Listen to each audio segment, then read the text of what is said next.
Big Mike here with the third and final part of my history of comics look at the X-Men comics that were important to me. So, last we left off was the dark time in the 90s. Most of the comics from that era are not that memorable or good, but in 2001, something got me reading the X-Men comics again regularly. The rechristened New X-Men, issue 114, written by Grant Morrison, who had just come off a stint on JLA, the Justice League title that DC did in the late 90s. That was exceptional. As well as a ton of creator-owned material, including The Invisibles, which remains a fan favorite to this day. Grant Morrison, if I could describe his writing in a word, it would be weird, and I don't mean that as an insult at all. Characters would kind of talk at each other and say these almost non sequiturs that didn't really connect with each other in place of dialogue.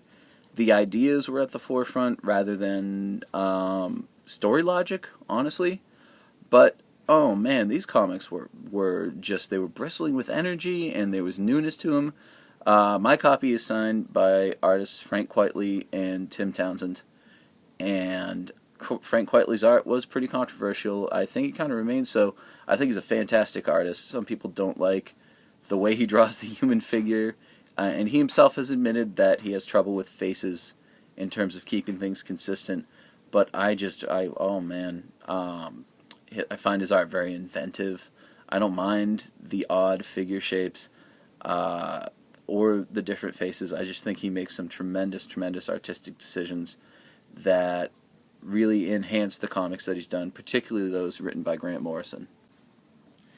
The X-Men got a new look. They had the multiple characters who all kind of looked individualized, but wore similar uniforms. I thought that looked great. I liked they took the kind of the leather jacket idea from the movie and used the colors from the comics, and it came off well. I thought. Some people didn't like it, but for me, I thought it worked.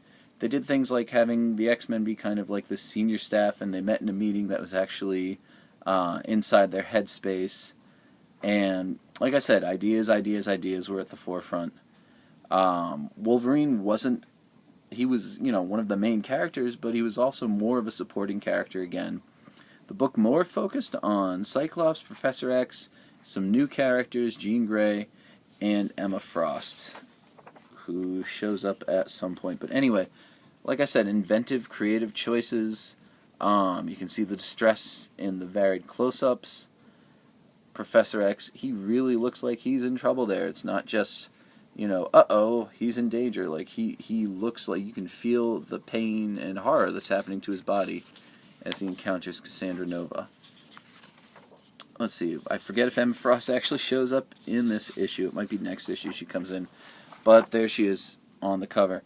Again, a controversial move made by Morrison to have Cyclops cheat on his wife Jean Grey with Emma Frost, who's kind of a vixenish, acerbic character. I really liked her under under Grant Morrison's pen. Other writers have not necessarily made her likable, but kind of kept the snottiness. And he, in a few issues, she gave her some vulnerability. But anyway, ideas. Human race is going to come extinct. The X-Men, the school expands, and there's genocide committed in Genosha, the home for mutants, and Wolverine finds out about his past. And then there's this new mutant Zorn, and what's his secret? And it turns out to be a doozy. Not flawless. The art was inconsistent. Frank Quitely didn't draw a whole lot of it.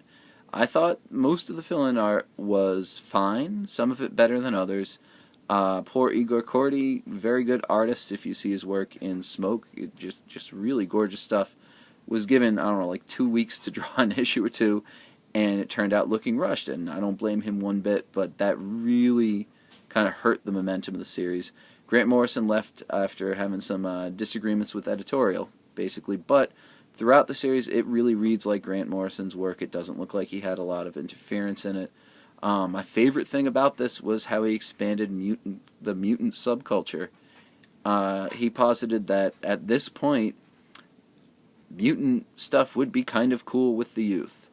You know, the same way that other minority culture has been assimilated into whatever the dominant culture is in the United States at times. So was mutant culture. Mutants were starting to become in. And he had a section of New York called Mutant Town, which led to a series called District X, which was very good. And I just really liked that. I wish more writers would deal with mutants as a subculture, as a people, not just these characters that fight other characters. After Morrison left, you had the Ballyhood Joss Whedon run.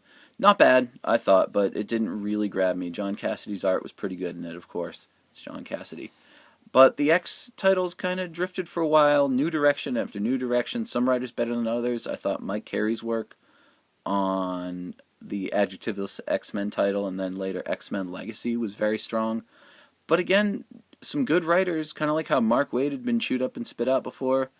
Ed Brubaker, Matt Fraction, they wrote a lot of X comics, but they didn't really work entirely. A lot of it, some of it was good, but most of it was blah or worse, honestly. The X ship kind of righted itself when Kieran Gillen took over Uncanny X-Men, and Jason Aaron started the Wolverine in the X-Men series about Wolverine being the headmaster at it was called the Jean Grey School, but the School for Young Mutants, and he's really a fish out of water. And Jason Aaron, who has written some of my favorite comics of the last 10 years, including Scalped and some really good Wolverine solo stuff. He can make his writing as brutal as he wants to be, but in Wolverine the X-Men, he really provided a lot of humor and heartwarming moments. And I'm not quite caught up on the series as of now. I'm like 2 trade paperbacks behind, but I really, really enjoy it. Also, I don't have it in front of me, but Kieran Gillen's work on Uncanny X-Men around the time of the X-Men Avengers vs. X-Men event, a little bit before, just really, really interesting stuff. He managed to make Mr. Sinister a good villain, which hasn't been accomplished by most people. But anyway, Wolverine at the X-Men, quirky. The art in most of the issues, in the early issues anyway, provided by Chris Bacalo, who, let's see, is he in the front or the back of this? I honestly don't remember. Oh, yeah. Quirky, distorted stuff, like he's provided for the X offices ever since he worked on Generation X in the 90s. I think his style works here with these types of stories. You know, there's Sabretooth, as rendered by Mr. And I apologize for pronouncing it wrong, Bacalo. But also an artist I'd never heard of before now, Nick Bradshaw. Art Adamsy faces, lots of detail. You know, not to suggest he ripped off Art Adams or anything like that. That's my closest point of comparison. Very nice looking, lots of detail in the backgrounds, which I always appreciate. A lot of artists skimp on it. He does not. Very good character work. This Nick Bradshaw guy, he's somebody who I'd follow to whatever title. And guess what? I have something cool to show you.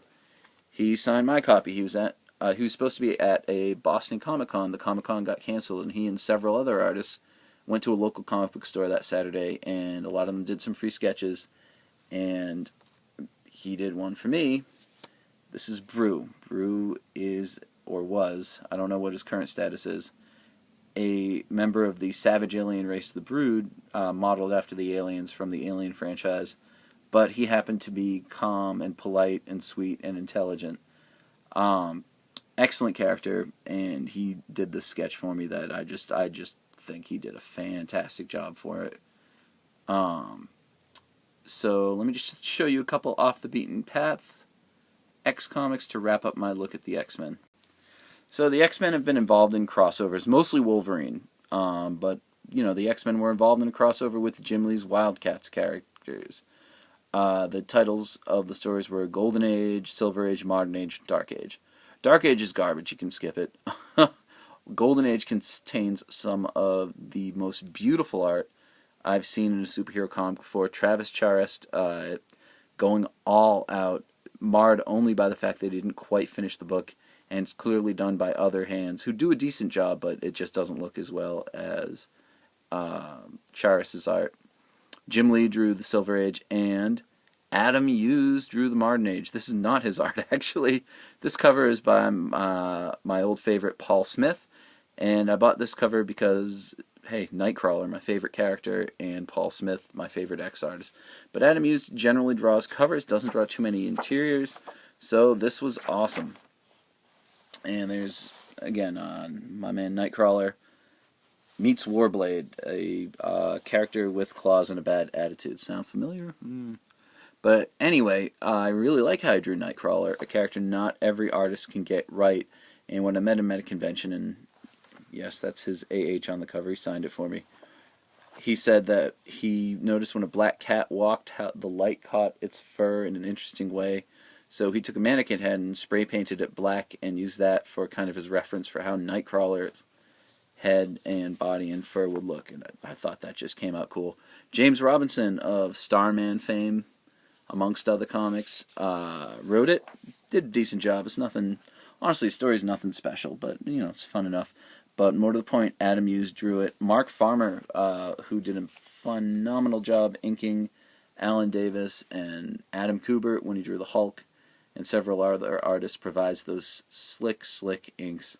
But it's a treat to see Adam Hughes do some interiors, even if he has a tendency toward cheesecake, which I don't always appreciate.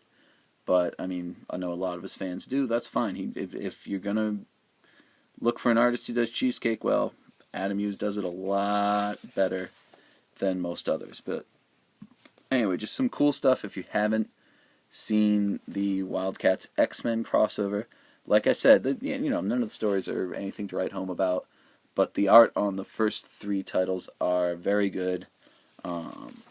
And, yep, there's Zealot. Impossible armor that doesn't really cover all that much, and bad attitude, because, you know, she's a 90s character. You gotta have a bad attitude. But look, there's Nightcrawler kind of hiding on Wolverine, who recognizes Zealot from the Golden Age crossover. Yeah, fun stuff. Not. I hope I'm not overselling the book, but fun stuff. And X-Men Unlimited, kind of a superfluous X-Men title, but toward the middle to the end of the run, there were several issues that were kind of by quirky creative or good creative teams. Greg Rucka and I believe Derek Robinson did a great eulogy for Colossus, who was dead at the time, in one of the issues. The writer of Lone Wolf and Cub did a Wolverine story, which still kind of blows my mind that happened. The great Michael Golden wrote and drew a Rogue story. And here we have Jill Thompson, very, very talented artist, wonderful artist, drew Sandman, drew a series called Beasts of Burden that I cannot recommend strongly enough. It's fantastic. And Will Pfeiffer, an underrated artist who's worked with Jill Thompson in the past, did a Dazzler kind of behind the music story that is tremendously funny. Yeah, there's some funny cartooning. Oh yeah, the Hulk shows up in the framing sequence, and that was a great choice. But, you know, the frankly ridiculous Dazzler solo series of the 80s is kind of dissected and made fun of, but this in this behind the music way that works. And if you ever happen to find this issue, X-Men Unlimited number 32, X-Men Unlimited Volume 1 number 32, because they did another X-Men Unlimited series, get it. It's good stuff, it's fun, it's funny. There's a couple other stories in there, one of which is illustrated by Mike Deodato, who is a fan favorite, one of which is co-written by John Ostrander, and it's not, you know, not his most memorable work, but anytime John Ostrander writes a comic, I will be down to buy it, after the guy did Suicide Squad, Spectre, Martian Manhunter, Hawkworld, Grimjack. But the lead feature is worth the price of admission. You can probably find it for less than cover price. So anyway, that's my last video about the X-Men, and I hope you enjoyed.